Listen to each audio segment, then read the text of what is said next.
You're listening to REIA Radio, the nationally trusted name in real estate investing.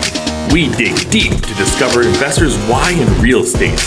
If you want to skip all the BS and get in investors' heads, you're in the right spot. Be one of the thousands to check out REIARadio.com. He goes, oh, so you know a lot of real estate investors? I'm like, yeah, well, like a few. He's like, would you know someone that would want to buy my building? And inside, I'm like, yeah. And on the outside, I'm like, yeah, maybe. So what did I learn from the first partnership is that I don't want to talk to my partner. And so I want a silent partner. So if you're in this room and you want to be silent and you don't want to work and you just want to make money and you want me to do all the work, then come find me. I'll go find you a deal. And my mentor said, okay, if you had to start all over, what would you do? 3 words. Buy real estate. Today's episode is brought to you by RESimply.com. If you're in the real estate game like I am, you know just how wild it can get managing everything from lead tracking to marketing, sales, and operations. That's exactly where RESimply, an all-in-one software for real estate investors, comes in. It's a lifesaver for thousands of investors out there. What's incredible about RESimply is that it is packed with everything you need. List stacking, driving for dollars, automated direct campaigns, a cold call calling dialer, complete phone system, email management, speed to lead, buyer management, a comprehensive task system, accounting features, and much more. It's like a powerhouse software crafted just for us in the real estate world, eliminating the need for juggling multiple subscriptions and integrations. So check out RESimply if you want to streamline your investing business and start closing more deals. Sign up through RESimply.com/Hartman. That's RESIMPLI.com/HARTMAN. And you'll snag 50% off of your first month. Plus, they're going to throw in a 14-day trial, so don't miss out and give it a look. Welcome to REIA Radio, episode 127 with Sarah Weaver. Okay, part 2. Yeah. 3, 4. That's true. So we missed last week's podcast, and I was out of town with a family vacation, but we were going through the archives of live events that we've done. And Sarah Weaver really dropped. She killed it. She dropped the mic at the end. When she showed up, one of the best live REIA or in-person meetup events that I've probably ever been to. Yeah, probably top 5 for sure. Yeah, it was great. Her speaking ability was top notch, and she brought the whole entire local investor group, which was been disbanded. So it was our highest female attended event. And it was like a comedy show also. And I think in the end, she's like, yeah, the guy I went on a date with was also in the audience. I forgot about that. And I don't think she was expecting that. And she already created some of her jokes around that. Yeah. So it's really comical. And I think you guys are going to absolutely love this episode. She did a fantastic job, though. Seriously, I don't throw that out lightly. She was really, really good. And yeah, just funny and charismatic like she always is, and told great stories, but gave a ton of good knowledge. Just tons of golden nuggets. And we love golden nuggets. We do love golden nuggets. But hey, you know what? I think this recorded probably about 4 or 5 months ago. Yeah, probably around there. Yeah, I think it was January actually. Okay, and it's a very, very timely event, and I think that you guys are gonna love the content here. But Owen, tell me what's going to be going on in your life. Have you had any interesting sit downs or met people? Are you still randomly meeting with people? No, I've kind of dialed that back a little bit just to focus on getting my act together with businesses and shoring up operations and so forth. But this isn't this week, but last week, business partner of mine, former guest number 10, I think, Colin Schwartz and I and Brandon Tauber, my Red Ladder partner, we all hit the road and traveled to the mean streets of Des Moines, Iowa. If I didn't travel, for a family vacation, I would have been there. Oh, so fun. Colin reached out. He goes, seriously, you can't come? Yeah. So we hit the road, and then like Colin and I rode up together, and then Brandon drove separate because he was on the way to Kansas City. He had to pick up his son from like basketball camp or something, and so we met. Oh, God, this is crazy. Actually, this is a great story. Yeah, you get really I excited. totally forgot about this. Yeah. Okay, may I? I mean, what is in my show notes? But we'll let it slide. All right. So if you give me some creative liberty here, I'm going to tell you a crazy story. Okay. So we I don't even know how to. Okay, I'm going to take a stab at describing this. It's going to be a little all over the place, so bear with me, listener. We had this. We had a loan request come in through my hard money lending business, Liquid Lending Solutions, and it wasn't our standard one. It was a little bit different in that it was for a business, not just a real estate deal. And I kind of have to be a little bit vague about this, but it was FDIC and so on. Sure, whatever. Anyway, so we did this deal, and so we made a loan and it paid off a hard money lender in Des Moines. Who had the loan before us. And in that it wasn't a normal standard deal for us, we meaning Brandon, called the guy that did the hard money loan. And he's like, basically like, hey, why do you want the money back? Because it was at a very, very attractive interest rate if you're a lender, right? I'm talking very attractive.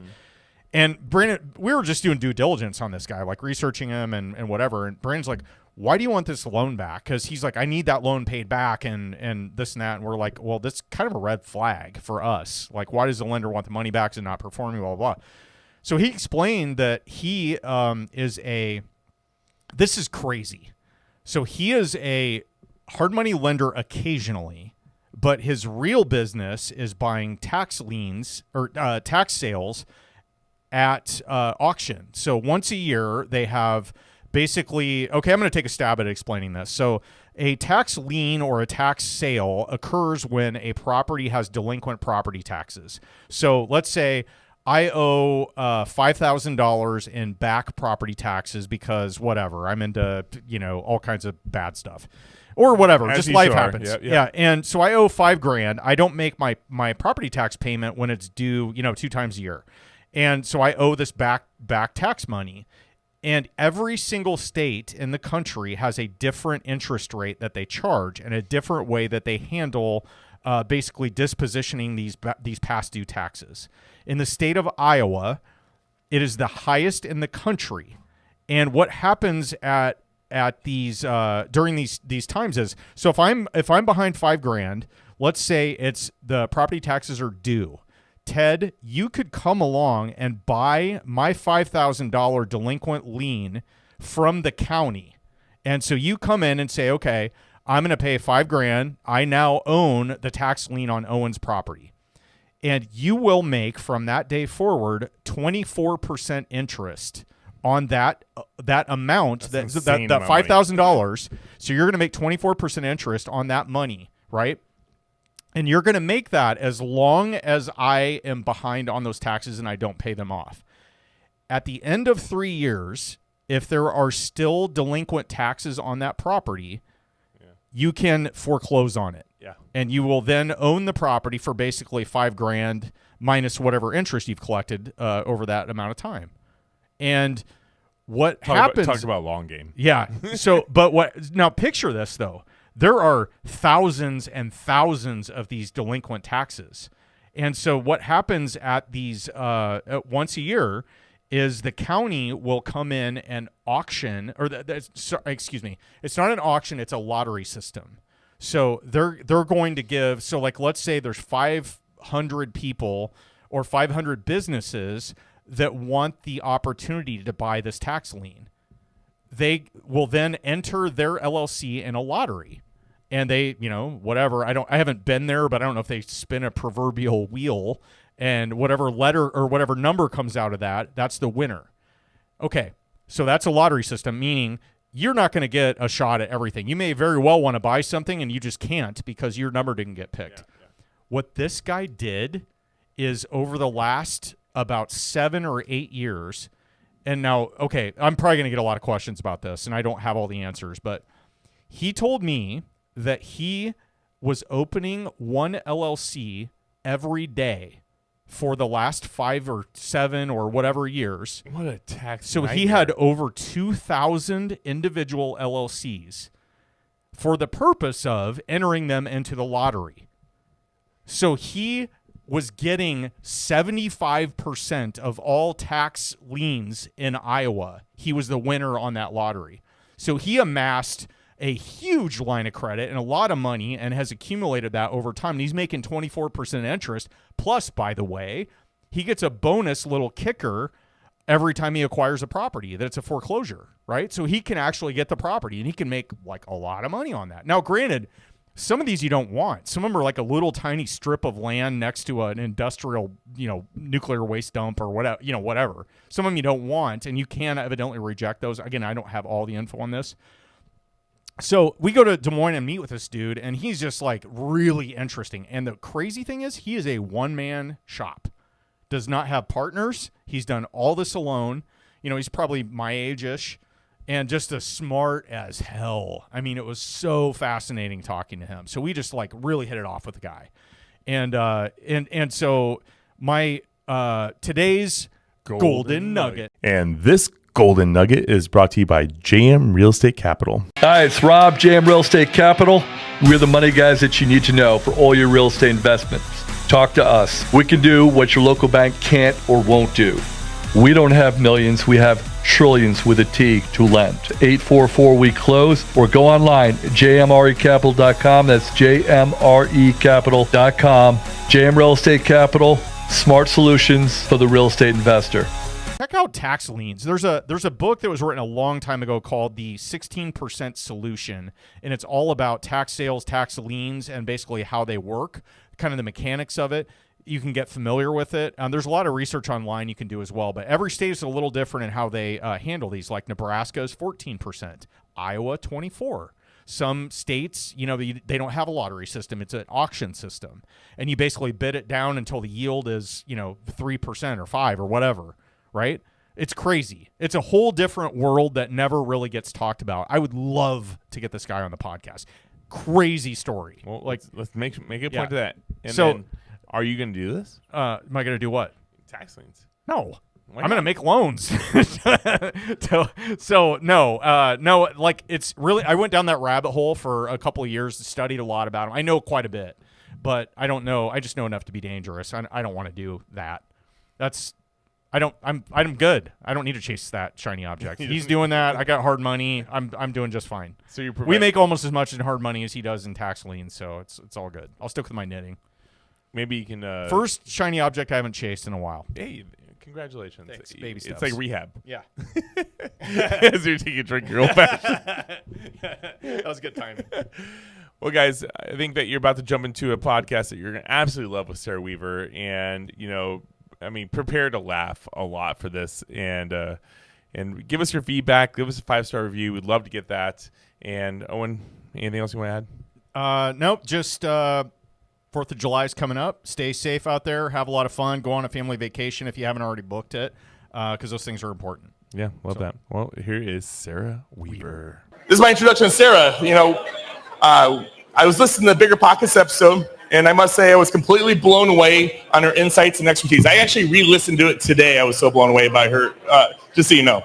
And her vision on real estate investing resonated with many of us in this room, especially since she dropped Omaha, and that got us all excited. And it was enlightening to experience and hear the approach to the property management investment strategies. What's even more compelling is that Sarah's connection to Omaha, discovering that she holds properties right here in our market, and underscored the relevance of the impact of her work to our community. When I reached out to Sarah, her response was gracious, as her reputation suggests. She generously agreed to be on our first non-local guest on our REIA Radio podcast, and which was the beginning of an incredible collaboration. Did you know you were our first non-local guest? No. And then it turns out Owen and I are related. Yeah, So that's what small town. I'm getting into that. You just Oh, ruined sorry. that. Sorry.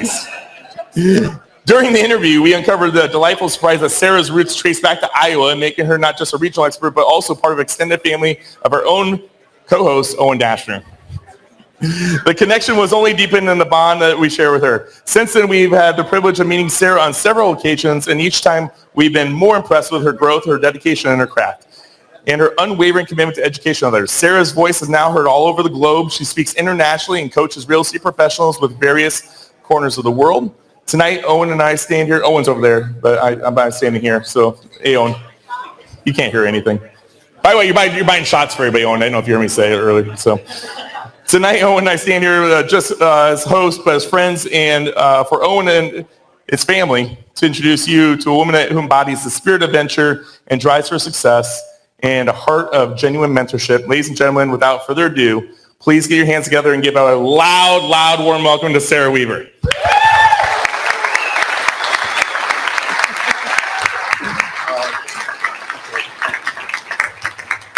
All right. Thank you, Omaha. I am so excited to be here. There are a lot of familiar faces in the audience, which I am really proud because when I invested here in Omaha, I had one friend. I also call her Grandma, and she happens to be here today. So can we give a round of applause to my grandma?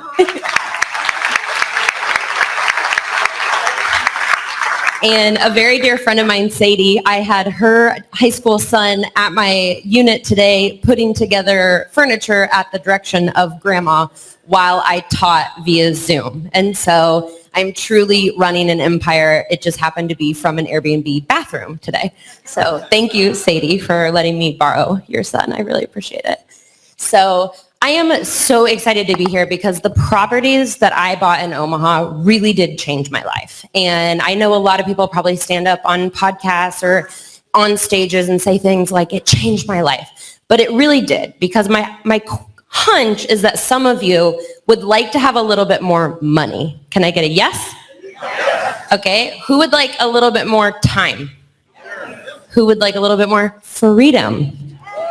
All right. And who would like to quit their job? Yeah. If you're sitting next to your boss, just like give me a look. So me too. And because I bought a property in Omaha, I was able to do all of those things. I brought in more money. I had more time. I had so much more freedom because I quit my job. That's where you clap. Yeah. All right. So we are going to talk about money because I think money is really important, whether you believe so or not. I know that some people, especially in the great Midwest, and while I did not grow up in Omaha, I grew up just 3 hours south in the suburbs of Kansas City. Do we have any KU people in the crowd? Oh, 3? All right. Rock chalk. And I know that money can be an uncomfortable subject. And so I'm really lucky that one of the very first things that I did after I left KU is I taught English in South Korea. Yes, South, not North. And we really openly talked about money all the time because me and my friends, no matter what their degree was, some of them were petroleum engineers or about to go to med school and thought a gap year in Korea would look good on their resume. I just wanted to drink soju and teach English to kids. And we all were making the exact same dollar amount. And so it made us incredibly rude about money. We would ask things like, how much did that cost? How much did you make last weekend? How much are you charging for that tutoring? And I brought those habits of talking about money back with me afterward. And so when my friends started getting big boy jobs, I'm like, how much are you making? Are they contributing to your 401k? What are you doing with that extra income? And they're like, what extra income? And that is when I started really diving into investing. But that's why I love the real estate community, is because we can talk really openly about numbers. And so I've put up quite a bit of numbers in my presentation. But if you guys have any questions, or if you're skeptical, or if you want to ask me anything, nothing related to money is off the table. So that's your permission to be a little rude when it comes to money. So we talked about money. Now let's talk about lifestyle. So you guys said that you want some more freedom. Give me an idea of something that you would like to do if you had a little bit more money. Travel. Anyone else? Anyone want to buy a boat? Anyone want to invite me on their boat? No? Okay. For me, it's absolutely travel. For anyone that follows me on Instagram, travel is like the thing that I fell in love with. I'm struggling to fall in love with anything else other than travel and real estate. And it has allowed me to see so many amazing places and appreciate the little things, especially about a beautiful place like Omaha. And so real estate has really helped me improve my lifestyle. So now let's talk a little bit about money. So I was able to add $10,000 in less than 18 months. And so if you would like to add $10,000 a month, I struggle, I don't call it passive. I think anyone who here owns real estate. Is it really passive? No. So I won't use passive, but what I will say is that $10,000 comes in no matter where I am in the world. And this year I hit a very cool milestone. I visited my 51st country. And as a girl from Kansas whose own mother doesn't have a passport, this was a really, really big deal. And it was very intentional. I really prioritized travel over a lot of things. And it's really paid off. And so I'm very excited to tell you how money played a really big part in that. So tonight we're going to be talking about midterm rentals. And before I dive in, I'd love to know who here owns a rental property. Raise your hand. Keep your hand up. All right. Keep your hand raised if it's a furnished rental. Oh, quite a few of you. Okay. Now, those of you that own a furnished rental, how many of you are hosting people for 30 days or more? Keep your hand up. Oh, we have quite a few. Excellent. So when I talk about midterm rentals or medium-term rentals, I don't care what you call them, just buy my book. And when I'm talking about midterm rentals, it's a furnished rental. For those of you that don't know, it's nothing like absolutely mind-blowing. It's just like an Airbnb or an STR, except my guests stay for 30 days or longer. Thankfully, hopefully, it will continue to be like this. Omaha doesn't have any STR restrictions yet. If you guys could keep showing up to lobby for that for me, because I'm rarely here, I'd really appreciate it. So I will sprinkle in short-term stays here and there as needed, and then I call that like the hybrid method. So when the Berkshire Hathaway shareholders event, you better believe I switch it over to an STR if I can, or the College World Series, which I still have never been to, and I would like to cross that off my bucket list. But I'll stay at grandma's so that I can rent out my apartment for $150 a night.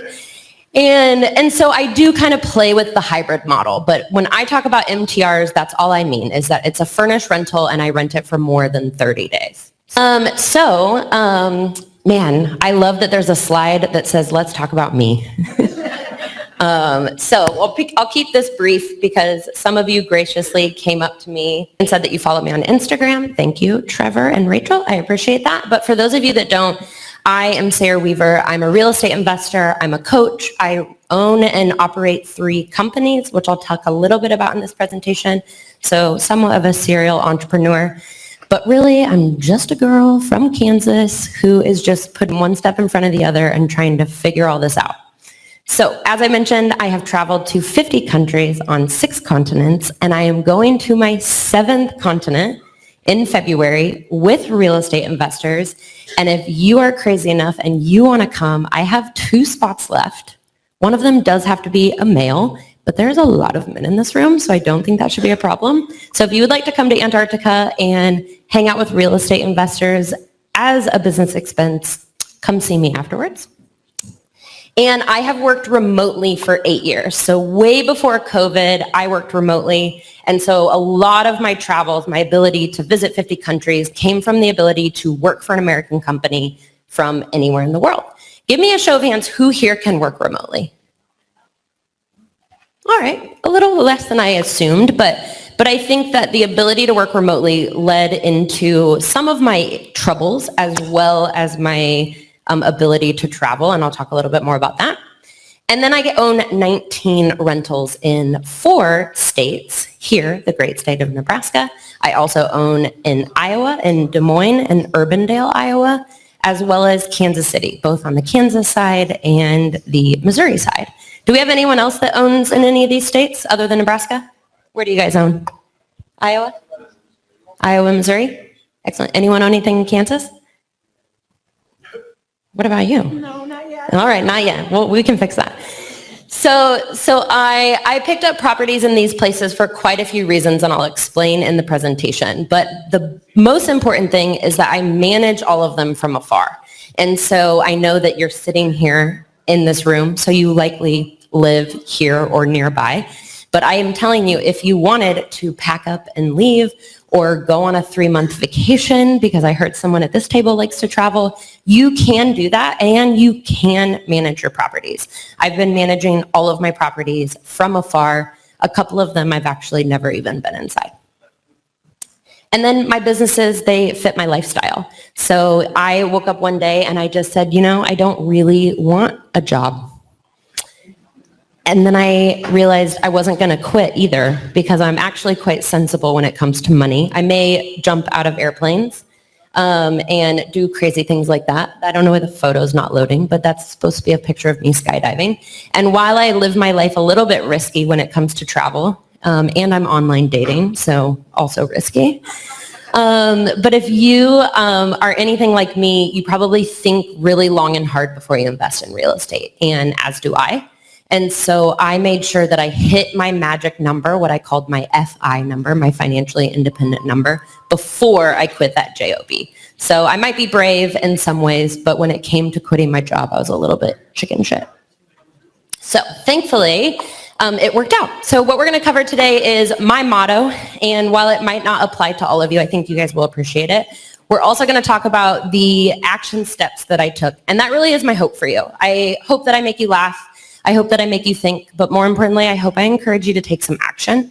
This is not necessarily meant to be entertainment. I really want this to be education, and then I hope you go home and you do something about it, especially if it's finding me a deal. I'd really appreciate that. And then also, what's next? Like, what are you going to do after you take action on these things?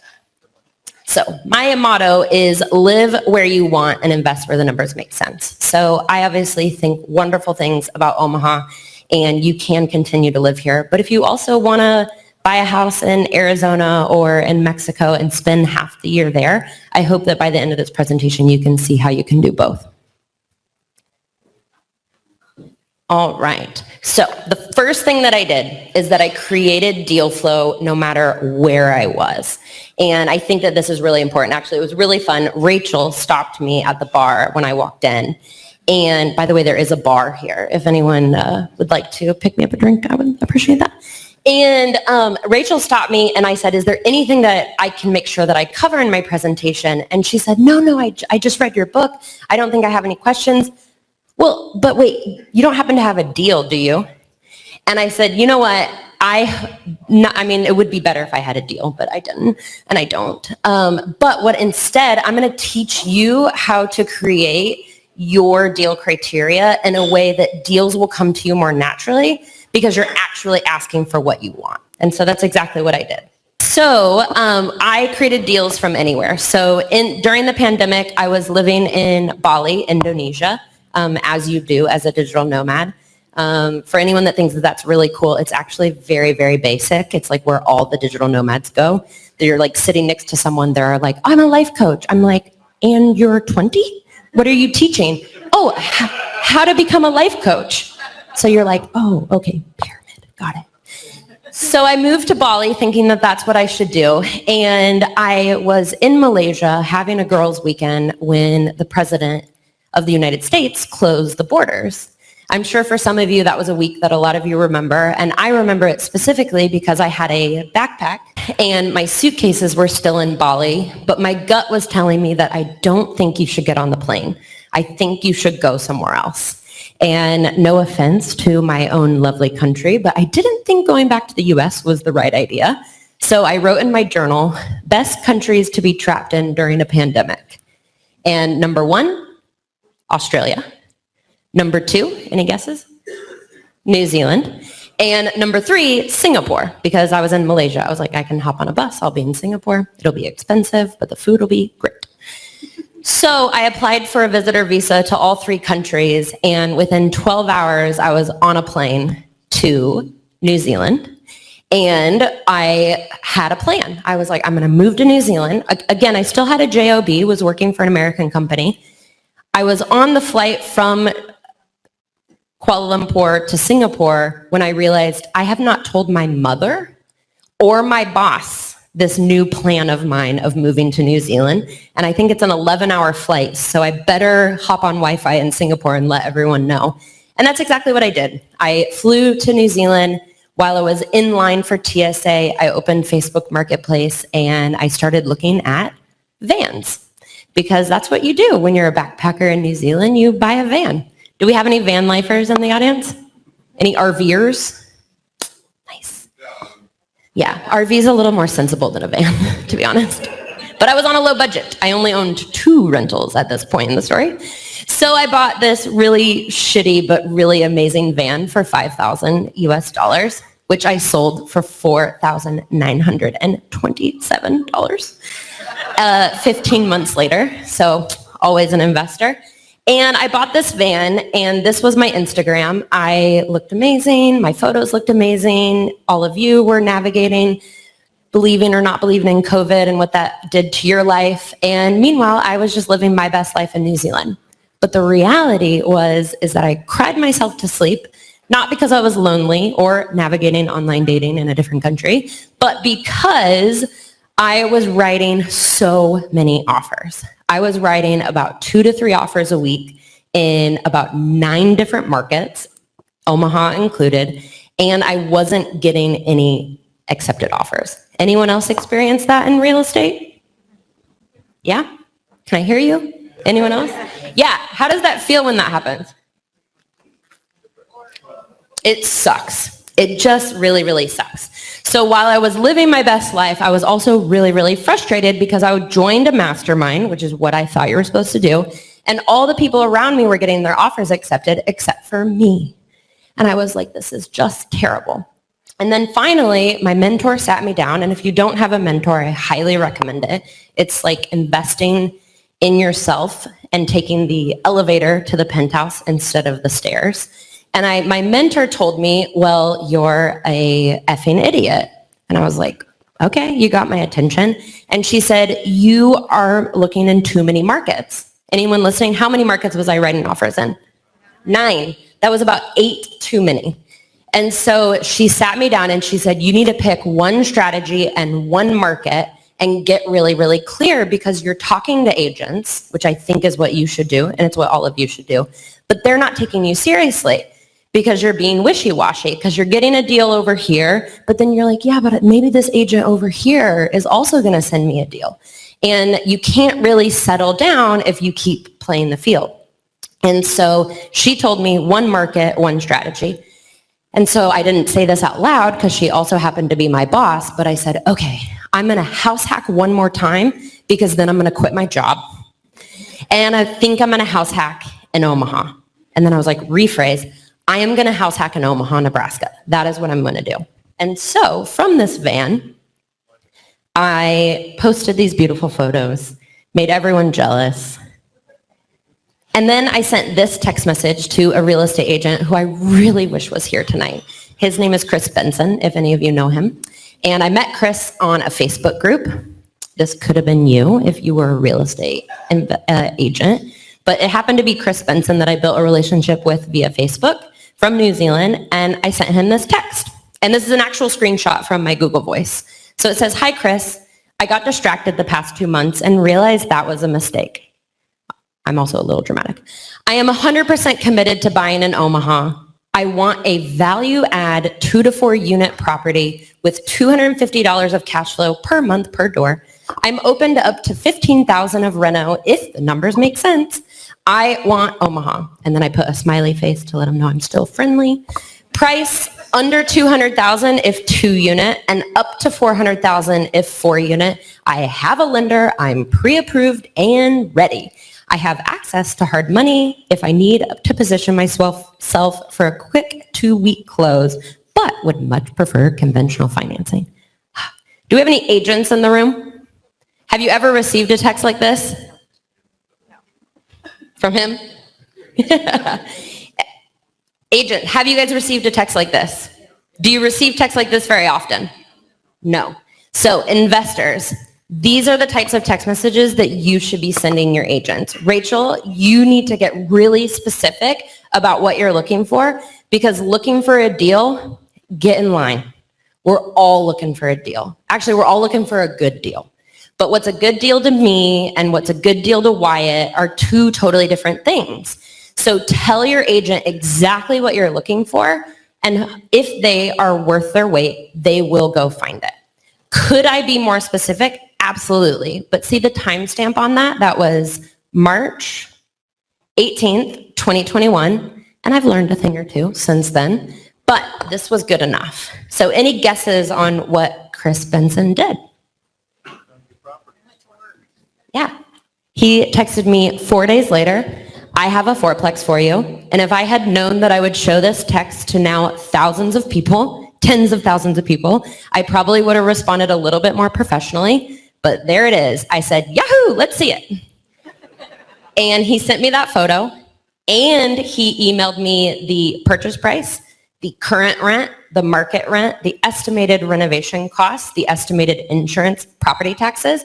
I put it in my little calculator, and I wrote an offer that day. And it worked, because I think some of you have seen this building, or at least this photo, and I bought it. And I bought it sight unseen, 8,000 miles away from my van. And when I got through the inspection period, I knew that I was going to make it to close. And so I sold that van, and I bought a 14-hour flight to LA and then another flight to Omaha. And that is within an hour of me seeing the place for the first time. And I normally tell this part of the story, and I'm a little nervous to tell this part, but I'm going to stick to my guns. Chris Benson, he kept telling me, Benson is so hip. And I'm like, it is Omaha. Stop using the word hip. I am going to cancel my contract if you say the word hip one more time. And when I pulled up to my property, I, of course, drove past it and drove down the Benson Strip. Has everyone here been to the Benson Strip? Yeah? Has everyone had a nice cocktail on the Benson Strip? Yep. Yeah, he was right. It is pretty cool. I'm not going to use the word hip, but I do in my listing description because I owe Chris Benson a lot. And I'm really glad that I bought this property. So any questions at this point about sending a text like that to your agent? Any questions about finding an agent? Raise your hand if you're a real estate agent and you would like to work with more investors. Go ahead and stand up. Yeah, those of you looking for a deal, these are your friends. These are the people that you want to know, what is your favorite type of whiskey? What are your children's names? What do I need to do to get to the top of your list? If you guys are not taking notes, I highly recommend it. All right, you guys can sit down. Thank you. So I think investor-friendly agents are the best way to find deals, because then I can focus on doing what I do best, which is focusing on my cash flowing businesses. Do we have entrepreneurs in the room? Yeah, I love the cash flow from rentals, but I also love the cash producing businesses that I have, because those businesses is what then I use the money for to buy rental properties. And so I'm going to continue to focus on making money, and I want my real estate agent out there pounding the cement looking for deals like this. I think some real estate investors own this. Are the sellers who sold me this, are they in the room? No? Okay. They're two commercial dudes, I think. All right, so here are the numbers. So I bought this May 2021, and I bought it for $320. You guys think that was a good deal? Yeah. The current rent is $850. I have one long-term tenant, and I have 3 medium-term tenants paying $1,875, bringing me in $6,475. And my principal, interest, taxes, and insurance, PITI, is $2,017. Who here would like this deal? Yeah? You guys like it? Yeah, me too. My long-term tenant actually moved out last month, and so I am currently furnishing my unit. I should say my grandma is furnishing my unit because she's so stinking helpful. And this will be my projected rental income for next month. And I feel really good at $1,875 because most months I'm bringing in about $2,000 a unit, maybe $2,200 is really the highest that I get if I list it at the right time in the right unit on Airbnb. But $1,875 is what I get all day long and what I have been getting almost every single month since I listed it in 2021. And so this is how I quit my job, because I realized that with this cash flow alone, I could always move into a van and live off of that cash flow. But the goal is to not live in a van. So I furnished it. And I posted these photos on the internet, and the internet went wild. Actually, I think just my grandma and my mom liked it. But a few people commented because I said I furnished this from 8,000 miles away, because I closed on the deal using power of attorney while still living in New Zealand. I did occupy, you lenders, calm down. I did occupy the property within 30 days, but not without having my team furnish my unit. So I told the internet. My team was my mom, my dad, my grandma, and I'm pretty sure my grandpa just sat there probably bitching. So that was my team, and the internet was so impressed. They were like, wow, that is just amazing. I live in California, and I've always wanted to buy something like in a different state, but I just didn't know how I was going to furnish it. And I said, well, you could hire my team to do it for you. And that is how REIA Design Services was born. So now I own a company with an actual team. My mom did not want to be hired. Grandma, she's busy. And so I have an actual team, a team of 5, and we will analyze, furnish, and launch your furnished rental for you. Even if you're in town, we can do that for you. If you don't like decorating, or you like decorating too much and you don't know how to follow a budget, we can help you do that. And this year, we just furnished our 75th unit in 11 states, I believe. We've furnished 3 in Omaha. Do I have any REIA clients in the audience? Oh, it's a shame. My Omaha client, he's smoking hot. So if you're single, come find me and I'll send you his Instagram. So my client in Omaha, yeah, his unit looks great. So REIA Design is probably one of my favorite businesses, because this is the one business that I operate truly as an owner. I hired and delegated so well that I work about 45 minutes a week within this company, and I'm very excited because we have just decided to incorporate as an S Corp, which, if anyone here knows, that means that we made a good amount of money that makes sense. So I'm very excited to have a mid-6-figure business that I own and operate, all because I posted a photo on the internet. I found a challenge that people were having, and I said, I think I can find a solution for that. So back to the MTR strategy and why I think you should consider it for your units. So has anyone driven by these buildings? Does anyone recognize them? Yeah, a couple. It's like very uncomfortable being like, this is what I own, and you guys all know where it is. I'm also living in one of the units for the next couple of months, so please be nice. So I saw this lovely for rent sign in the yard of the building next door, and any guesses on what I did? I called him, and I asked a lot of questions.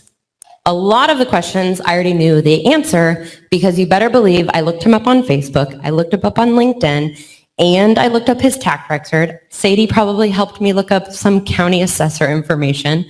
And I knew the answer to a lot of the questions I was asking, but I just wanted to see how interested he might be in selling. I decided not to say anything over the phone, and I was patient, which, if anyone knows me well, I'm not a very patient person. But lucky for me, I knew that he mowed his own lawn. How did I know that? He owns a brand new F-250, and he wears Lululemon shorts, and so I assumed that was probably the owner. And he was mowing his own lawn, and before I walked over across my own driveway to introduce myself, I looked in the mirror, and Sarah a year ago would be so embarrassed that I'm telling you this, but I'm telling you this part of the story because I think it's so important. And I looked in the mirror, and I said, you're going to buy the building next door. You are buying the building next door. I have already bought the building next door. And I walked across my driveway. I scared the living bejesus out of him because he was mowing. So I'm glad that we all have our limbs still, because I did scare the shit out of him. But I introduced myself, and I just introduced myself as, I'm just a girl. I bought this building. I don't really know what I'm doing, but I just wanted to give you my number in case I see anything with your property, or, we can swap information. Maybe I can mow your lawn. I've never mowed a lawn, so I was not actually going to do that. But I just wanted to start out by adding value. And he looks at me and he's like, what'd you buy that for? I said, I just bought it for $320,000. His eyes got as big as ping pong balls, and my internal dialogue was like, got him. And he goes, oh, interesting. And he's like, sorry, what do you say? What'd you say you do for a living? And I was like, well, I'm a part of this mastermind, so I help real estate investors learn about real estate investing. He goes, oh, so you know a lot of real estate investors? I was like, yeah, well, a few. He's like, would you know someone that would want to buy my building? And inside I'm like, yeah. And on the outside I'm like, yeah, maybe. And I was like, well, I don't have my phone on me. And he goes, I'll get mine. And he sprinted. He's in very good shape, but he's probably in his mid-50s. And he sprinted to his truck, and I'm just like, I got him. He sprints to his truck, and he grabs, I love it, he grabs his phone and a piece of paper. I was like, yes. So I put my number into his phone, and if you're in sales, you always also get their number. So on the pen and paper, he wrote down his phone number. And I walked back into my building, and I realized I didn't have any money. Because in the meantime of texting Chris Benson that text, I also was kind of double playing, and I texted a really similar text to an agent in Des Moines, and I was under contract on 2 duplexes in Des Moines, and I'm like, shit. I've read books about, private lending and hard money and partners, but it all sounds kind of scary. And I'm just a girl. And I realized I was like, okay, I need to buck up and I need to figure it out. So I brought this challenge to my accountability group. And if you don't have an accountability group, I highly recommend one, because they are who I called almost every other day when I was like, I am freaking out because I'm doing a long distance BRRRR in a city I've never been in, Des Moines, and I'm trying to get under contract with the property next door, and I have exactly the down payment in my bank account and no additional money. And so I partnered for the first time. A girl was in the right place at the right time, and I decided to partner with her on that building, and we bought it. Feel free to clap. No, I'm just kidding. No, just kidding. So here are the numbers on that building. So because he knew that I purchased this for I purchased the one next door for $320, I had to purchase this one for $328 because you got to stroke their ego a little bit. And the current rent was about $775 a unit, which I think was probably market rent. It's a 1-bedroom, 1-bath in Benson. And the income would have been $3,100. With a PITI, or principal, interest, taxes, insurance of $2,000, it's not super sexy cash flow. If you guys can't read in the back, I have down here at the bottom that I take the $3,100 and then I set aside about 30%. 5% for CapEx, 5% for maintenance and repairs, 10% for property management, 8% vacancy, and then about 2% for utilities and lawn care, which I'm able to calculate because I own the building next door and I know the utilities. So it's a cash flow of $167 per month on a fourplex. Who is not excited about this deal? Yeah, wasn't very sexy, was it? And a lot of units for not a lot of cash flow. So I knew something. I knew about the medium-term rental strategy. Now we're looking at $7,500 of rental income instead of $3,100. And I do up the utilities and the lawn care because you're in charge of utilities and lawn care. And so who's interested in this deal? Yeah, it's very, very attractive. And I had the concept proven by the building next door. So I knew my vacancy was actually about 3% because I've really zeroed in on how to stay occupied at the rate that I want them to pay. And so I feel really good about 8% vacancy on an MTR. For those of you that don't know, 8% vacancy is 1 week every quarter. So if you have a guest check in for 2 to 3 months, which on average they stay 13 weeks, if it does take you a whole week to find a new tenant, it's still 8% vacancy. I typically do a 2-day turnover. I do sometimes, even yesterday, I did a same-day turnover. My cleaner hates me when I do that, but I don't care because I really like a same-day turnover because that means that unit is 100% occupied. So those are the numbers. And so sometimes I feel like I can just end a presentation on the MTR strategy just with that alone. Cash flow is why I love it.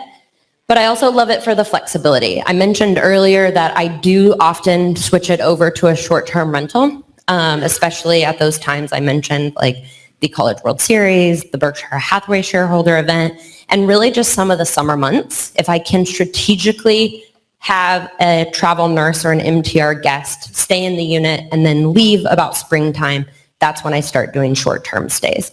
And with short-term, just so you guys that are wondering about Airbnbs, I typically bring in about $2,300 a month. So that is higher, but it's not high enough above $1,875 that it really makes it worth it to completely switch over to the short-term rental strategy, especially come this time of the year. Nobody's coming to Omaha on a Tuesday in November or February. And so that's why I love the medium-term rental strategy, is because people are coming. And they're coming for a lot of different reasons. If anyone has read my book, has anyone read my book? You know, I talk a lot about travel medical professionals, so traveling nurses, they still are really staying strong. So please ignore any noise that you're hearing on the internet where people are saying that it's slowing down. In Omaha, it is not slowing down. They are coming in droves and they continue to book my unit, and they find my unit on a website called furnishedfinder.com or on Airbnb. Right now, I'm 90% booked through Airbnb, but 4 months ago, I was like 70% booked from Furnish Finder. And those are the only 2 places that I get tenants. I am listed on Zillow, but I haven't gotten a lead from there, or at least if they find it, they head over to Airbnb. And so those are the 3 places that I list. But not just travel medical professionals book with me. I've had construction workers. I've had people visiting their family. I just recently had a digital nomad, which I thought was funny because I never thought I would have a digital nomad come to Omaha, but he lives in New York. He lives in a tiny apartment with a roommate. His mom lives here in Omaha, and he thought it would be nice to get out of the city and come here. So he stayed in my unit for 6 weeks. Then today I checked in someone whose wife is having multiple transplants, and so he will be staying in the unit to get some sleep. He's sick of staying at a hotel. And then when his wife leaves the hospital, they likely will live in the unit for about a month or 2 until they move back to the small town that they're from. I unfortunately also have another guest whose husband is in the ICU, almost the exact same story. She's tired of living in a hotel. I've hosted people who are renovating their house. And because I've renovated before, I also blocked off the month after them because I knew that they would call me to extend. So when she panic called me to say, oh my God, can we extend? I'm like, yes, I know. And so there's lots of different reasons that people want to stay at an Airbnb for a long time. I'm a great example. I often will go to a city for a month. This summer I lived in London for a month. I was in Switzerland for 2 weeks, and I booked all through Airbnb. And so I'm also a user of the Airbnbs and MTRs. So as you guys know, I literally wrote the book on this strategy because I really think it's a game changer. If you are a real estate investor that thinks that an STR or a short-term rental is too much work, I agree with you.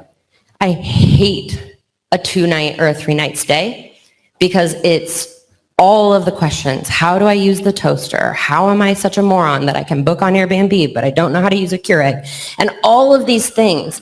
And even though everything is automated, my booking comes from Airbnb. It automatically goes to Hospitable. Hospitable automatically talks to my cleaner. A code is automatically uploaded into my Schlage Encode app. It's all automated. But you know what it still does is it takes up mind space. I'm still always thinking, did the cleaner really get there?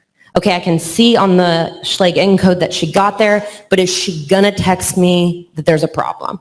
And then how quickly can I solve that problem before the 3 p.m. check-in? All of that takes up mind space. If you have one Airbnb and you're a chill person, congratulations. But I had 9 basically overnight, and I'm not a chill person. And so it was taking up so much mind space, and I wasn't getting filthy rich.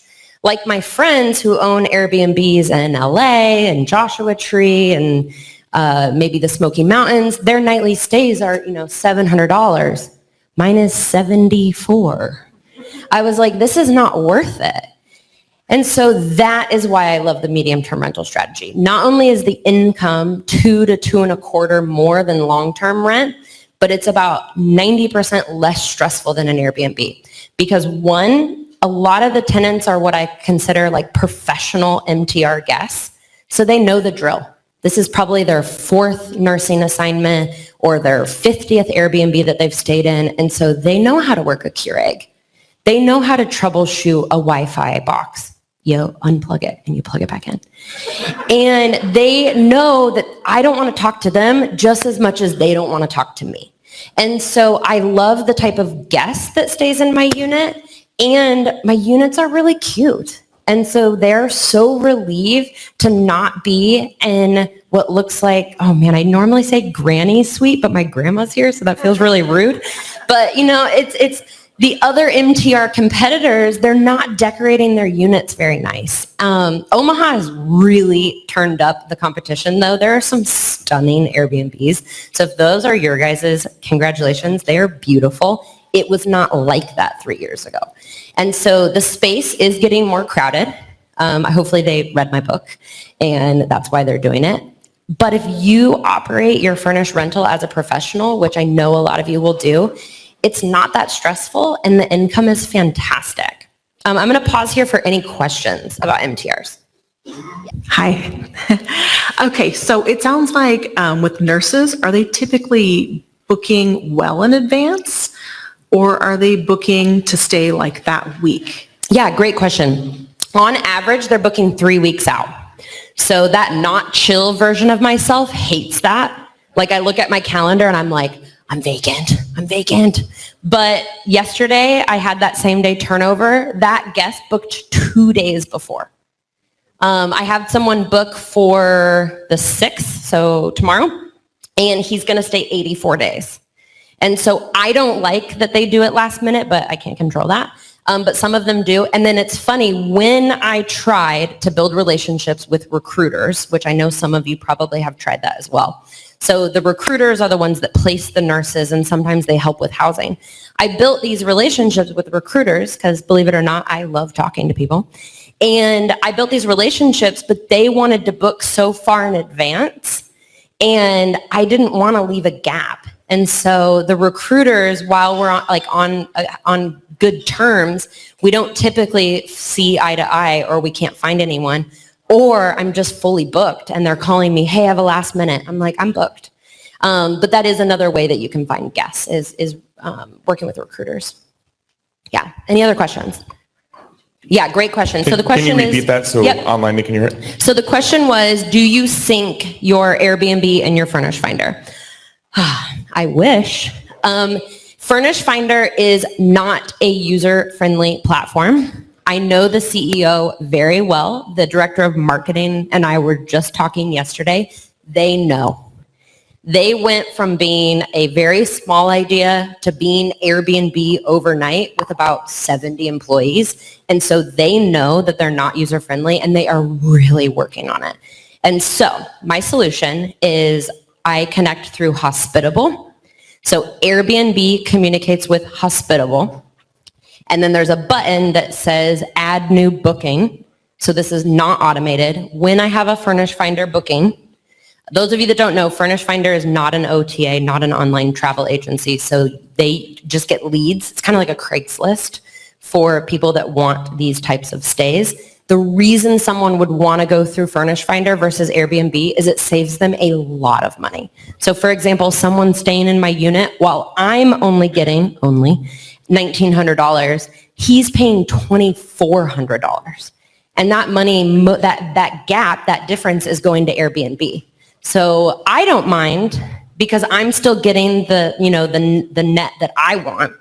And like I told you, 90% of my bookings right now are through Airbnb. So I love Airbnb. And the host percentage is so small. It's such a nominal fee for basically free marketing. So on Hospitable, when someone comes through Furnish Finder, I take them off platform. I put them through apartments.com, but only Avail pays me, so use Avail. And I put them through apartments.com, and then I do this automatic or this manual button called I have a booking, and I put them manually into Hospitable. Okay, so why would I do that? Because Hospitable costs money.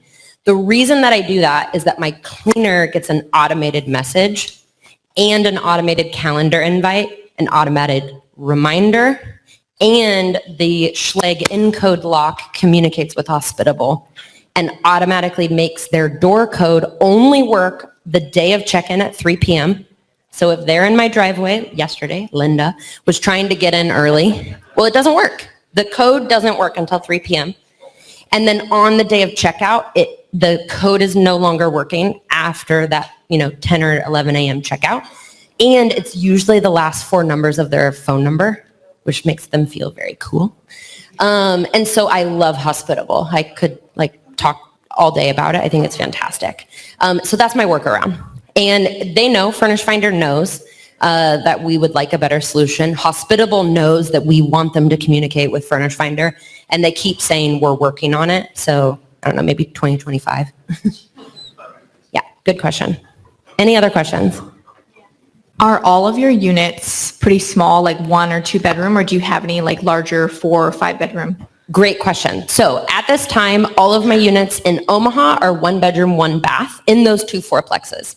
Someone said it was like a boutique hotel, and I was like, no, but thank you.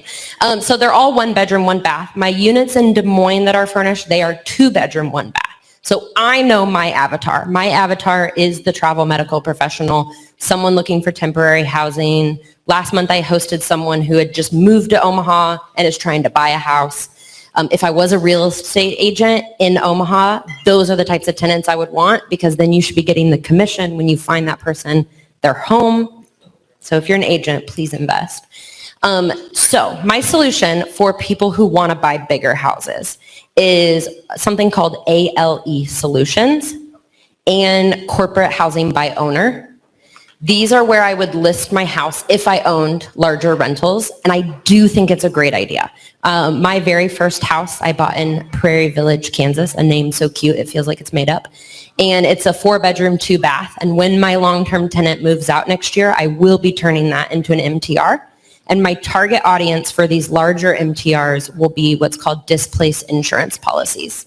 So if someone has a tragedy happen, like fire, flood, or there's some reason that they can't live in their house, which about every 80 seconds that happens to someone in the United States. And so it is a lot more common than you think. And 90% of the claims are all man-made. So it's not just in places where there's natural disasters. It could be anywhere. And so being a solution for those types of families pays incredibly. I have a student in my coaching program who has a 5-bedroom home, and she can usually get about $4,000 a month as a long-term rental. As a medium-term rental, traveling nurses type tenant, she can get about $6,000 to $7,000. But for the insurance claims, she makes $11,000 a month. So she just got a $33,000 booking 5 days ago. So Corporate Housing by Owner, ALE Solutions, and then if you guys are not using Chat GDP, just go on there and say, where can I find temporary housing solutions in Omaha? And I would look to build relationships with local.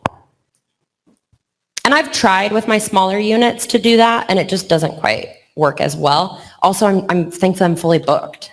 I hope that continues to be so. Yes. On your tenants that are through the insurance companies, are they, anytime I've dealt with insurance, it takes a long time to get paid. Do they pay promptly, or do you carry the note for a long time, or how does that work? Yeah, great question. So with ALE Solutions, you're getting paid through them.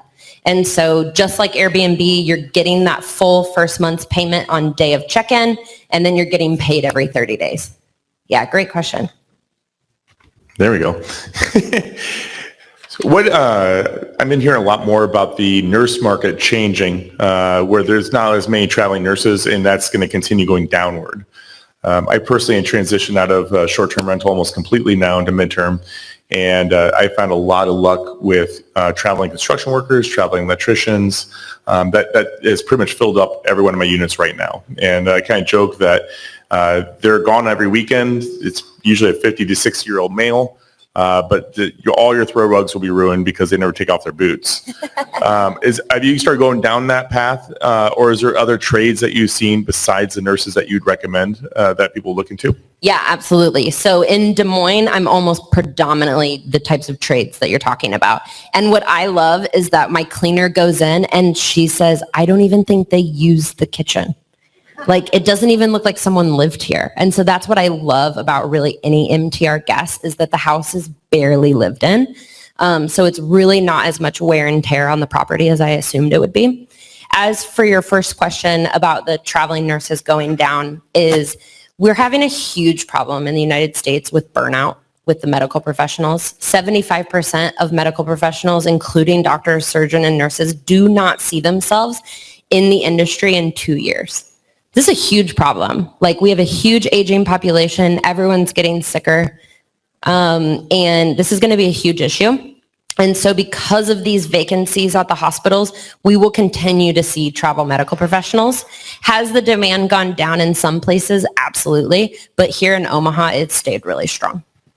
Yes. Okay, I have like 3 questions for you. Okay. Okay, first one, you said you had a guest staying for 84 nights. Are you charging him by night or a monthly rate? Monthly rate. Okay. Also, reading your book, you've said that we can have access to your lease. That you put together for your So that was actually my co-author. Okay. Because she must have a different attorney than me, because my attorney said, do not do that. Okay. But I'll tell you what I do. I use Avail. And so I use the lease through Avail. I have sent it to my attorney.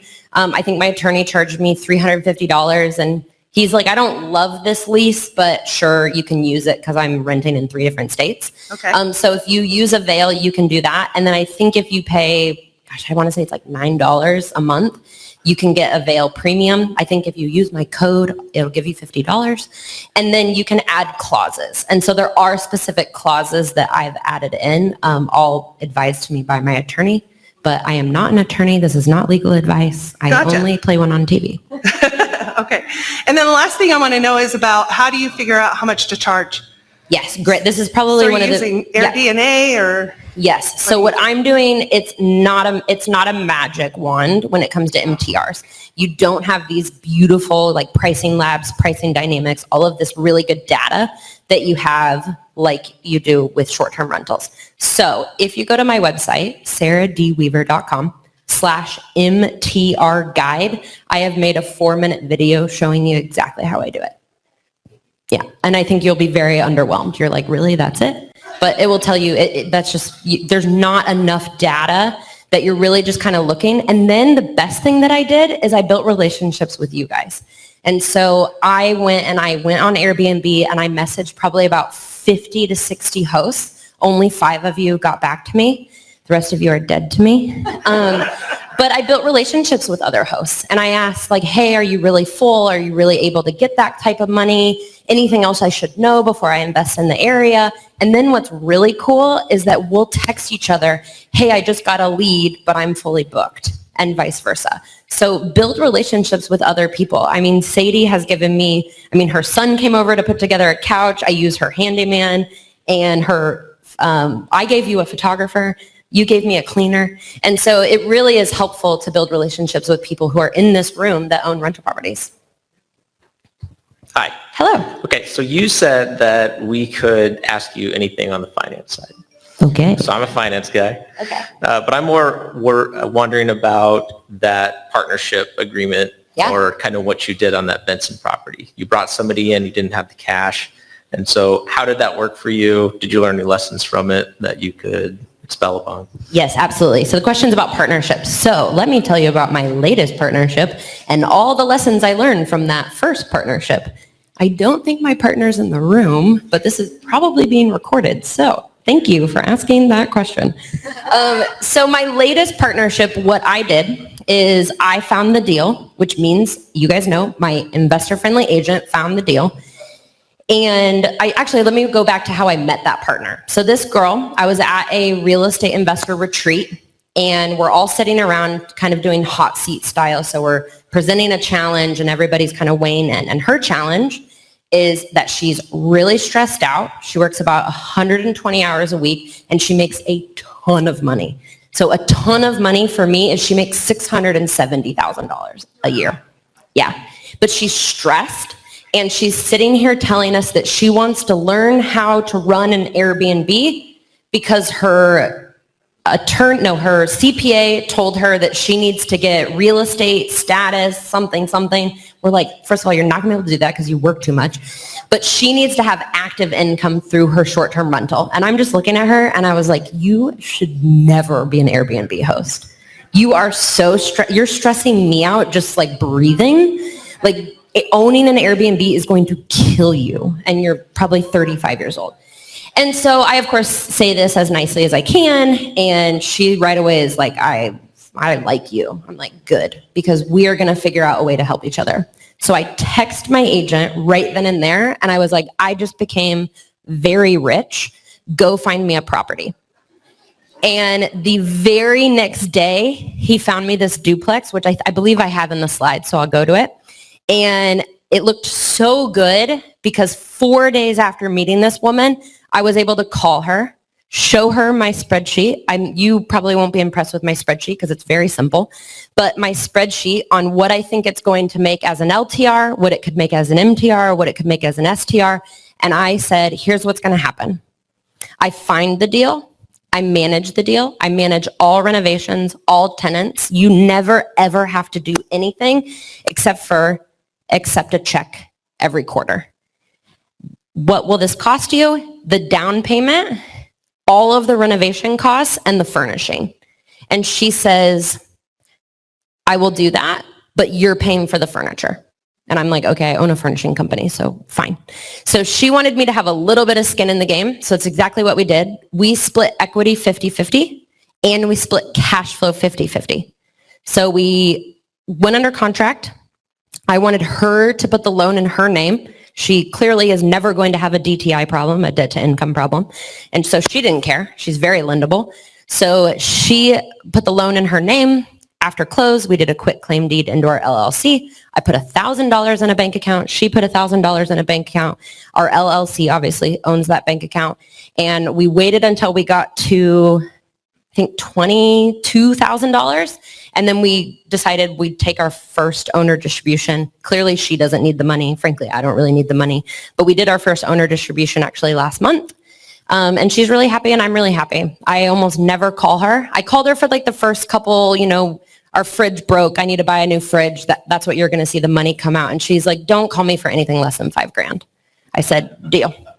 And so she's one of my favorite people. She actually drove me to the airport last month when I spoke in Austin, Texas. And so, yeah, I rarely ever talk to her, and she's my favorite partner.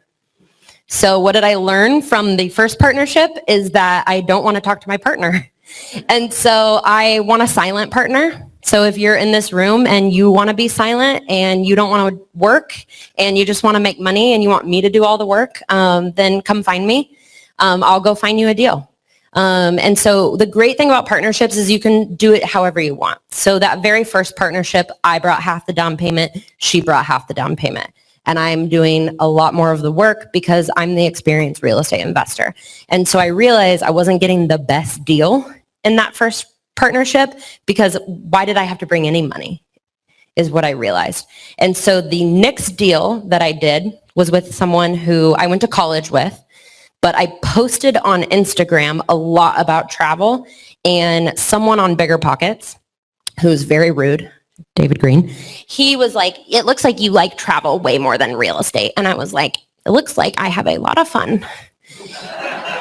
And you are right. So I listened to David Green's advice and I started posting more about real estate.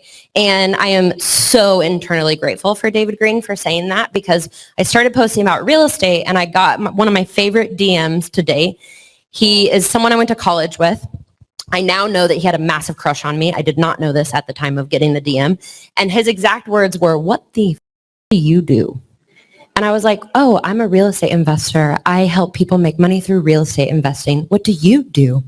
And he's like, "Well, I've been lending to these flippers, but they're starting to slow down." This was 2020, 2021. And he's like, "So I have all this money that I don't know what to do with." And I was like, "Well, that's great, because it's exactly what I do. I help people with money make money without working." And by the way, I'd only done this once at this point in time, you guys. So like a lot of what you do is about how you present yourself. And so same thing. He was like, "Cool, go find us a deal." And I was like, I don't know if I want to like be equity partners with you, because that's like a marriage. And like an average American marriage, it'll probably last 3 to 5 years and end in turmoil. And so I was like, so what I want to do is I want to do a private lending situation where you're my private lender, you get a guaranteed return, and it's short term. It's a one-night stand. Everybody leaves happy. And so I decided to be a private, he became my private money lender on that BRRRR that I told you guys about that I did in Des Moines. And so it was my first time using hard money, my first time investing in Des Moines. I still had never been there. My first time doing a long distance renovation and using private money, all because I was like, I think I can do this. And because it went really well, we did decide to become equity partners on another deal that I found about a month later. Because when I turned around and I gave him his money back, he's like, whoa, whoa, whoa, whoa, I don't want my money back. He's like, I liked making that, 7 or 9%. And I was like, well, sorry, I don't have another deal. And he said, well, go find one. And so that's exactly what I did. And now I'm on the other side. Now I'm lending as a private lender, and I'm like, oh, this is very fun. I like that 11.5% when I just have to click some buttons. And so any other questions? Did I answer all your questions about partnerships? Okay, cool. Oh. Yeah, you have to come with the mic, yeah. Otherwise, everybody in line doesn't see you or doesn't hear you. So my question for you is, you had this crystal clear buy box a few years ago, 3 years ago, 4 years ago now. How has that buy box changed in the last 12 months, and what does it look like now? Yeah, so I don't know if you guys have heard, but cash flow is a little less sexy these days. So my buy box has changed. I am now at a place in my life, financially as well, which I'm so proud to say, that I don't need the cash flow, but I want it to cash flow. And so I'm not buying anything that doesn't cash flow. So I do want it to cash flow, but I have changed my kind of mindset around investing. And now I look at every deal and I say, do I want this in my family? Do I want this property in my portfolio? Because a couple of my properties, I don't really like them. They're like that really annoying cousin that always has a problem. And so there are some properties that I've purchased that they just always have a plumbing issue. And if I had known then what I know now, I would have just redone the plumbing or rewired. For those of you that have been investing a long time, it's just smart to just tear it up, put in the same appliances, the same everything. But that's fun when you have money. But at the beginning, I didn't have the money. And so I couldn't do that. I was just bandaging some of these problems. And so now when I'm looking at properties, I want it to either be so bad and have enough cushion that I can go in and gut it. And that's my preference. I really love value add. I love a project. I love telling people what to do. And so I love that. But I would buy something that is just a pretty decent turnkey, which I have bought a couple turnkey properties. And then I'm going bigger. So I was just a GP or a general partner on 197 units in Texas. And that was really fun. Turns out I love talking about money. So that came in really handy to be a GP. But really, I love the duplexes. I would love to continue to buy duplexes, make one side an LTR, and hopefully that entire rent payment pays the mortgage. It did when rates were 4%. But now I will turn one side into an MTR. So for me, that keeps me pretty chill because I know no matter what happens with the MTR atmosphere, I always have that long-term tenant on one side. And it's less startup costs because furnishing costs money, but it's painless when you hire REIA Design Services. Uncle Owen. Hey. Hi, good to see you. Good to see you. So my question for you is, in all of your travels to all these different countries, why have you never bought anything anywhere else? Yeah. Good. I'd love to hear, like, is it just challenging because of the different laws and nuances of property ownership? Like, what say you? Yeah. Oh, this is such a good question. So it is my goal to buy a property abroad if it gives me visa or residency. So as much as I would love to buy something in Mexico, I don't really need to become a resident in Mexico. There's much easier avenues for like residency. Marriage? I mean, okay. Estoy soltera, so. So I'm really looking in Europe. I would love access to the EU, and that's a big chunk of change. So financially, I'm just not there yet. I can't justify spending $400,000 on a property yet. Also, I'm traveling too much. And so to date, it's almost never been a problem that I'm like overstaying visas because I travel so frequently. But in my, older age, I would love to settle down Hey, easy. I'm your older uncle here. Okay, you got a ways to go yet before you get these guys going. So in an ideal world, I would have 2 to 3 kind of home bases, and you'd probably like to stay longer than 90 days. And so in order to do that, you need to have some type of residency or some type of visa. So that's my answer. Then also the cash flow is so good. So very back to my motto, like live where you want and invest where the numbers make sense. The cash flow is incredible here in Omaha.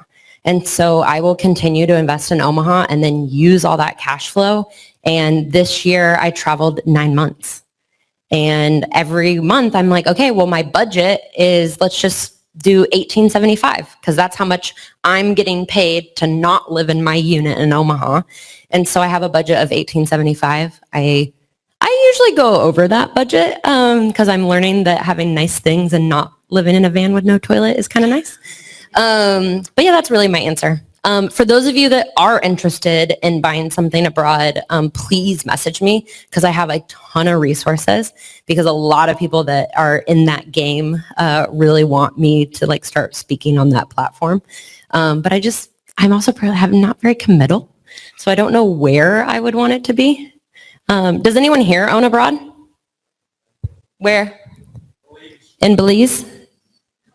In Colombia? In Medellin? Oh, that's like one of my favorite places. What do you think in all your travels, like where has been the most similar to the U.S. and how property ownership works? Because nowhere. Is it just like everybody rents? They're like, did you guys learn nothing from 2008? And I'm like, yeah, I have 19 units and no job. And they're like, what? So yeah, there's only 3 countries in the world that have a 30-year mortgage. Almost no first world country has a 30-year fixed mortgage. So yeah, we're really lucky. I was a little bit of a hater when I was living abroad. I'm like, oh, America has this problem and this problem. And now I'm a millionaire and I'm so, so grateful to be American.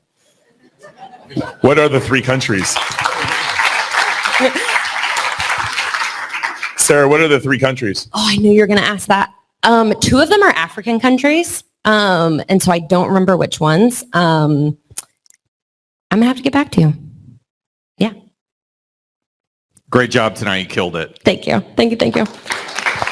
All right. Don't worry. I'll leave room for a few more questions. I'm going to get through a few more slides, and then I'm going to come back to you. Okay, all right. So this is the property that I bought with the private money lender turned equity partner. He's not as silent as I would like him to be, and he knows that. I've told him over beers. I'm like, you're rich. Please stop bothering me over $200. So here's the numbers on a simple duplex. I wanted to show you guys this. So I bought it for $185,000. It rents one side. The bottom is a long-term tenant at $850. The upstairs is $1,900 during the summer. My PITI is $884. Do you guys like those numbers? Also, makes me sound very stupid, but I'm very busy. If you guys haven't noticed, REIA Design is only one of 3 companies that I run, so I'm a little bit busy, and I'm traveling full time. And so I went under contract with this property while also under contract on another property. And I happened to go to Des Moines to be at my final walkthrough. And I'm in that top bedroom window, and I'm looking next door at this empty lot, and I said, hey, Chase is my real estate agent. I said, who owns the lot next door? And he goes, he's like, you do, you moron. And I was like, holy shit. I did not know that this came with the empty lot next door. So I have been talking to the county and kind of going through the process of figuring out how to subdivide and develop. And I love real estate because it's just always usually terrible surprises, but sometimes you get a really good surprise. And then this made me look like a savior when I went to go tell my partner. I'm like, oh, and by the way, I forgot to tell you, we got this lot. So they're excited about that. The negotiation did not go as planned when I was speaking Spanish. And so I did want to be transparent that I am getting $1,500 a month during the winter. And so my Omaha units have stayed pretty strong. I usually have to drop maybe $75. But in Des Moines, I am having to drop my price quite a bit in the winter. But as you can see, it's not a huge deal. I did not update that correctly. That should be $2,350. I did that while I was coming here. So that is my latest MTR that I negotiated. If you guys are interested in more, thank you, Ted, for re-listening to that episode. But more importantly, you should listen to the episode of Ted, Owen, and I. We had a lot of fun. I don't know if anyone's been on their podcast, but they get you drunk. And so that was fun. I love old fashions, and they love me. But here's what my portfolio looks like today. For a lot of you really experienced investors, this is a small portfolio. It's 8 properties. I became financially independent about property number 4. But keep in mind that my financially independent was like living like a dirty backpacker. And so I didn't have a, $4,000 mortgage or children or tuition or nice things. So it's really easy to become financially independent when you don't do your nails or really spend money at all. But I realized that I don't want to do that anymore. And so I will continue to buy real estate. But as I mentioned, I'm really focusing on my cash producing businesses right now, which brings me, oh yes, I did want to also show you this. So I love house hacking. So Ted was kind of talking about my buy box, and I think a lot of people are wondering what to do now that interest rates are high. Let me go back because I know none of you are listening to me. I'll pull that up in a second. So I know a lot of you are really frustrated that interests are really high. I would love to see half of this room move. I think that house hacking is one of the best wealth building strategies.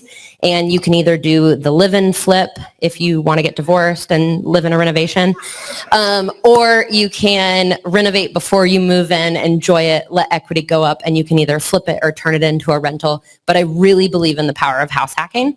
And so I house hacked the first 3 properties, and I will house hack again. I just can't decide where. And as you guys can see, with the power of the BRRRR strategy, number 4 and number 5, house hacking, number 1, 2, and 3, and then partners, I've only put in $28,885 in down payments. And so I started my investing journey making $47,000. In the Midwest, that's an okay salary. There's probably people in this room making that amount of money, so I don't want to say anything terrible. But I never want to make $47,000 ever again, unless it's monthly. And I was able to build a pretty sizable real estate portfolio, just living really frugally. It's not very sexy. I'm not telling you to not buy Starbucks. But I think that because I didn't level up my lifestyle early on, it really helped. And then I was really creative. And I want everyone to know that I was very scared the whole time. Like the moment I would go under contract, especially on the BRRRR, I'm like, what if this doesn't work? I'm going to lose all my money. I'm going to have to sell all my houses. I'm going to have to move in with my parents. I can only live there for 4 days without wanting to kill them. I'm going to have to make an OnlyFans account. And ooh, that sounds like a good story. Oh, Grandma, she knows. She might have one. I know. So I think that writing down worst case scenario really helps you, like spelling out your fears. Obviously, I'm being a bit funny, but I was terrified. I was terrified I was going to lose all my money. I was going to look like an idiot. I would have to start all over. And my mentor said, okay, if you had to start all over, what would you do? 3 words: buy real estate. So I'm like, okay, yeah, I guess you're right. I better try it. And I'm really glad I tried it. Those properties appraised for about $40,000 more than I thought they would. And it added about $500,000 to my portfolio. So try to burr and house hack. So I take real estate investors on epic adventures. This is my favorite company. It's also the company that makes me the least amount of money, but it makes me a lot of friends because these are all real estate investors who said yes to adventure.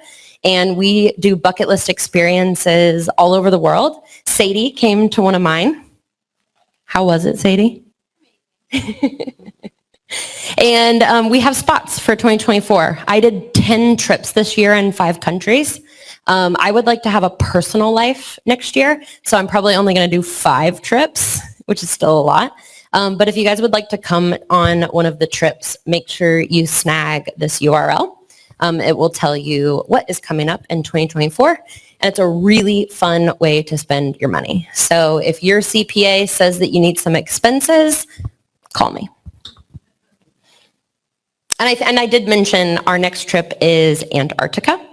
And no, it is not that cold. It will actually probably be the same temperature as Omaha, so don't be a baby. And I'll give you a coat. And if you sign up today, I'll also buy you a penguin onesie. So, and then if we have do we have any hikers in the room? Does anyone like to hike? Yeah? So this summer, I did my hardest thing to date. I hiked Kilimanjaro. Thank you. Thank you. Say that again. And it is 19,683 feet. It's 6 days up and 2 days down. By day 4, I was coughing blood. By day 6, I was vomiting, and I summited. And I'm really proud to say that nobody that looks like me was on that mountain. And so if you are wanting to challenge yourself, say yes to adventure, because it was really, really cool. Next year, we will be hiking Patagonia. It's a 5-day hike, and you sleep inside. So that's pretty cool. It's like a hut-to-hut hike. So if that's more your style, call me. And I have 2 spots available for both Antarctica and Patagonia. And then my favorite trip to date was the African safari that we did this summer. Has anyone been on safari? What'd you think? Awesome. Magic, right? I'm not a monster, so let me say that first, but I'm not like an animal person. Like, I like that you like your dog, but like, I don't like your dog. And so I was like, yeah, safari like will be cool. It was the most magical trip I've ever been on. And I've done some really cool stuff. And the safari was just like absolutely out of this world. And it was my favorite trip because you spend a lot of time in the car, like looking for animals, waiting for animals. And so what do we do at that time? We can't help ourselves. We talk about real estate. We talk about taxes. We talk about our dreams and our goals. And so the conversations had on safari were absolutely amazing. And the whole thing is a tax write-off. So sign up today. And people can sign up for Kilimanjaro. There's no effing way I'm doing it again, but you should. So if you guys want more, if you are interested in information about REIA or invested ventures, I also have 12-month coaching program because you're probably going to have 100 questions after you go under contract and then 100 more when you have your first crazy guest. And so if you guys want continued support, feel free to reach out. Or if you just want to go on a trip and do cool shit, you should sign up. So, excellent. We can take time for, thank you.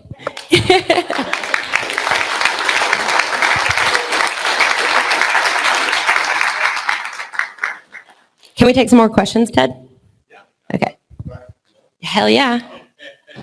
Yes, my question is in regards to long-term debt, and obviously you're generating quite a bit of cash, so do you have any type of philosophy like trying to prepay and kill the debt as living on beans and rice, or do you prefer to keep blowing and going and buying, or Obviously, you like vacationing, but what is do you want to take 30 years to pay off a property, or do you want to double down and kill it in a very short period of time? I'm just curious as to your views on that. Yeah, great question. So I think it's a really personal question. So everyone needs to have their own philosophy. So mine is that right now I'm really doubling down on the businesses. So my businesses are bringing in like well over 6 figures. So I'm really enjoying that. And then I'm turning that money into long-term wealth through real estate. And other than my BRRRR, I have not refinanced or even done a HELOC on any of my properties because at the end of the day, I'm still scared. Like I really want to be at least 60% loan to value before I start pulling any equity out of my house. For some of you, you're like, what the hell? You're sitting on all this equity. You should like pull it out and be really aggressive. But I like focusing on business a little bit more than I like buying a lot of real estate. And so for me, I'm just letting my tenants pay that money down. And my answer might change. I'm only 33. And so I have a lot of time, I hope. And so I think that might change as I get older. But I'm pretty happy with the way that the properties are going and putting like 20 to 25% down, especially when it's not my money. That's working really well. For those of you that do want to pay down aggressively, just make sure that you have a plan.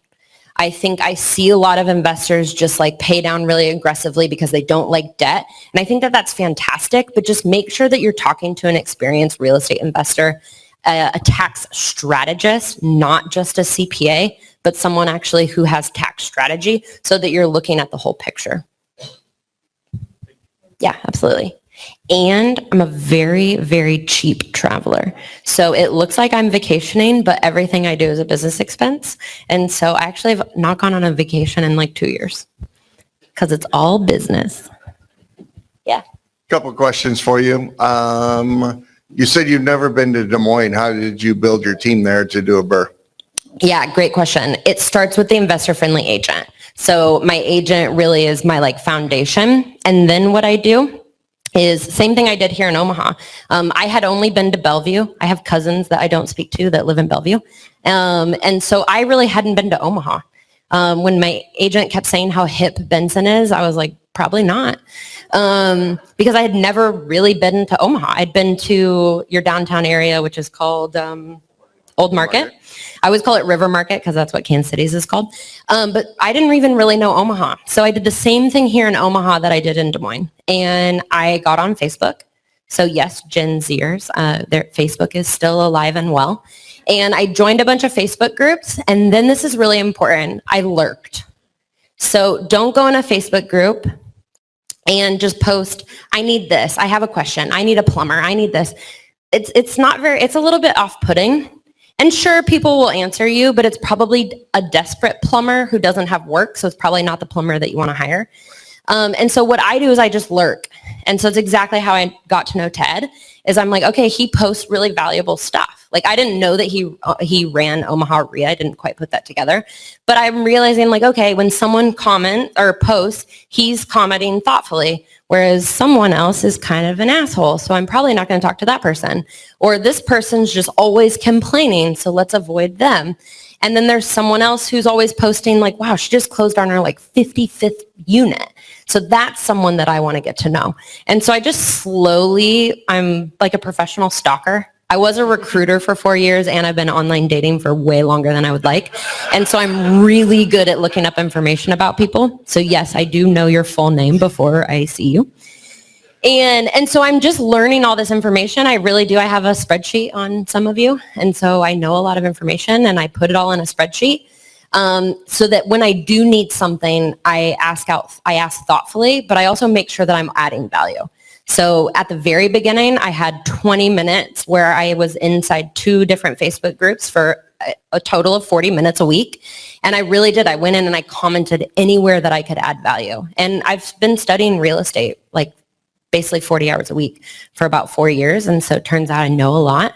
And so when you add value to people, they're really quick to answer your text when you need a plumber. Which, by the way, I need someone to seal my chimney. So if someone can give me a contact for that, I would really appreciate it. Okay. Yeah, and that's what I did. And then my other question is, so I have 2 MTRs, and they're in a smaller town outside of Omaha. It seems like I get nurses with families. The husband travels, the kids, that type of thing. But so I'm renting a 3-bedroom, 1 bath for $2,000 a month. Okay. Which you're renting a 1-bed for the same amount. Yep. But I also think I'm losing out on the single nurses because they won't pay the $2,000. Yeah. I really think you should double down on the insurance claims.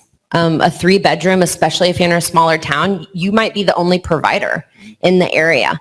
And so I would really seriously get on the phone with some of those people. I have a few more resources that I don't have memorized that I can send over to you.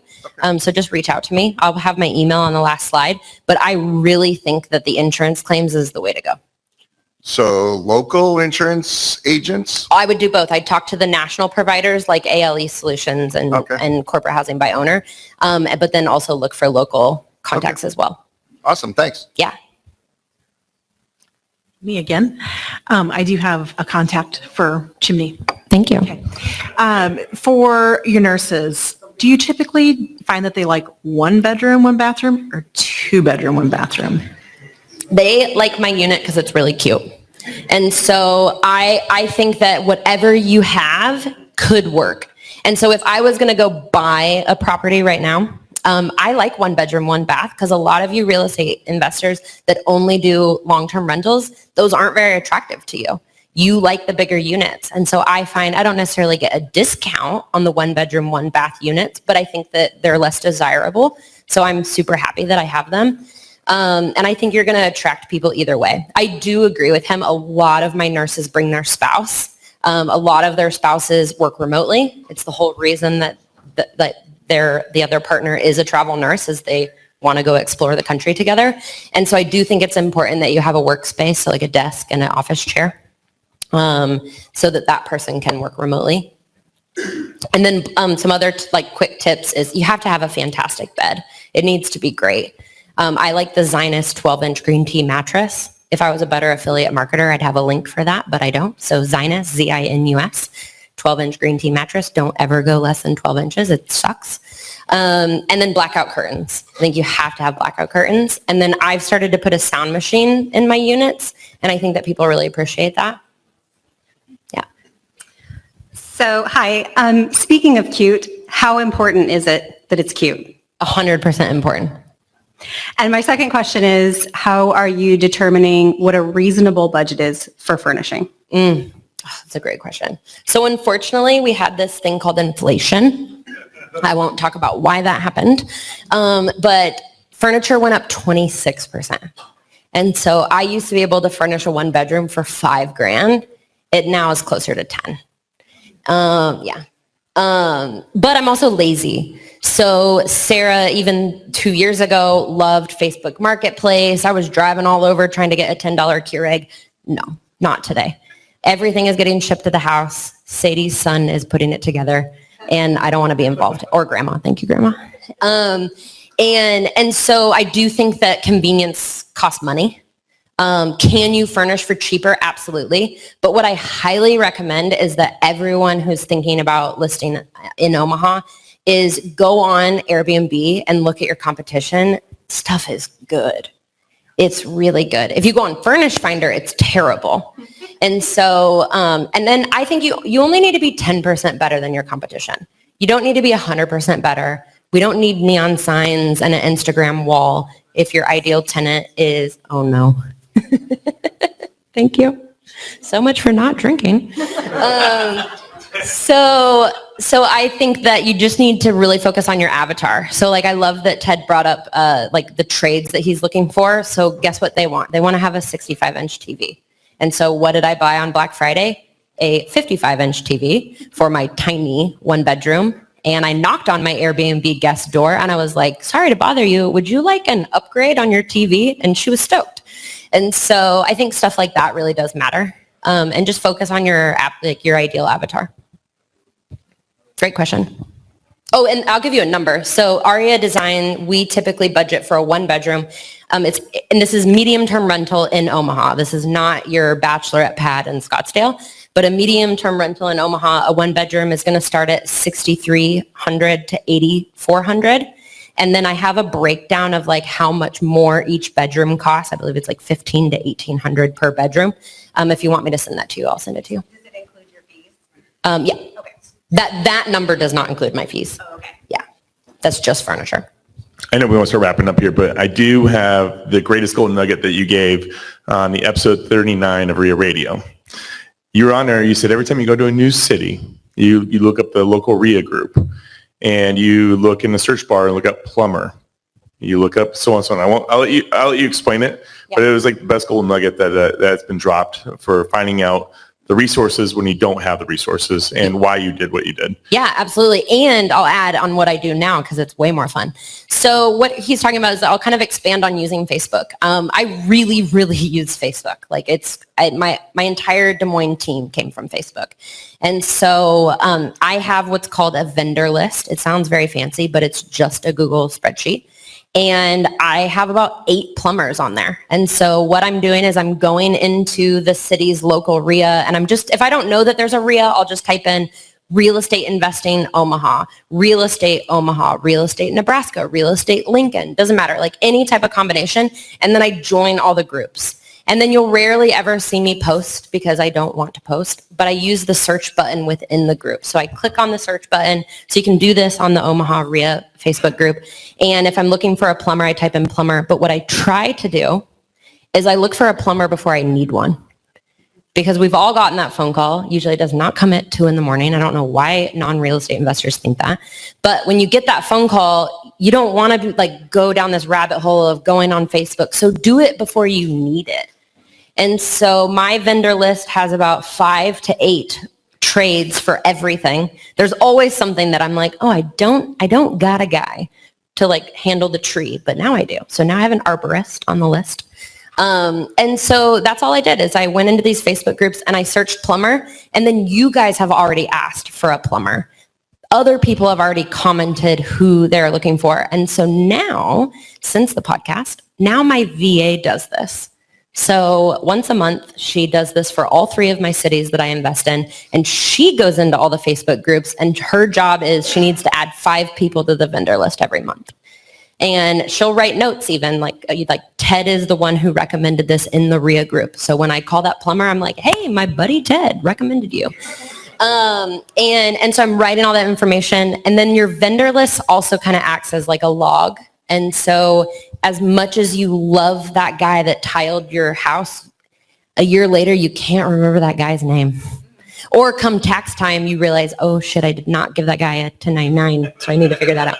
And so that also becomes a log. And then you better believe that there are people that get red lines through them because there are some guys that just aren't the best contractors. And so you better believe they don't get deleted off the list, but there is a nice red line through them. And so Noah in Omaha, you are dead to me.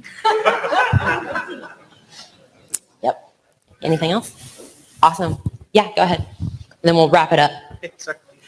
Hi, just wanted to say thank you all, or thanks so much. This is my first REIA event, so just wanted to say thanks for all the education and knowledge here. So I'm a financial advisor and CFP professional by day and then student by night with something that I'm not as familiar with, so the real estate investing side. I'm just curious in regards to, for someone that might be starting out, what are the common pitfalls that you see? And also if you have any sort of guidance or suggestions in regards to tax sales or tax liens.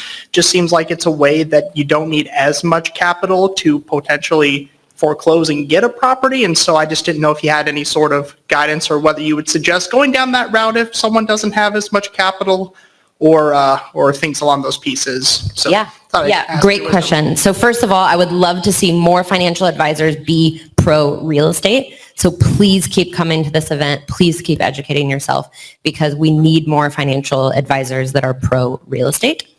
And to your first question about taxes, I'm not an expert. So is anyone in the room have experience with that? Perfect. Our sponsor today is an expert. There you go. Jordan, want to wave? Excellent. So I would speak to them afterwards because I do think it's a really great niche. It's not my niche. But what I would do is, and you asked about common pitfalls for new investors. I think people take too long to buy something. From the moment that I decided to be a real estate investor to the moment I went under contract was about 3 weeks. And so I think, like, why not? Like, what's the worst that can happen?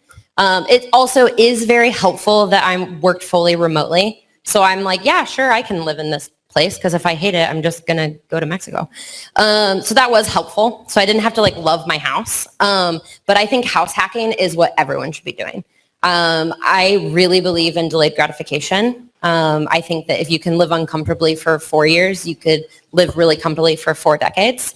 And so I really recommend that you house hack, and just don't buy a bad deal. Like, I really educated myself. I read financial books for fun. That was the type of kid that I was. So it might sound a little irresponsible to move that quickly, but I had a pretty good understanding of how it worked. But I think people take too long. Why not? So buy something. And I think house hacking is a really good way to start.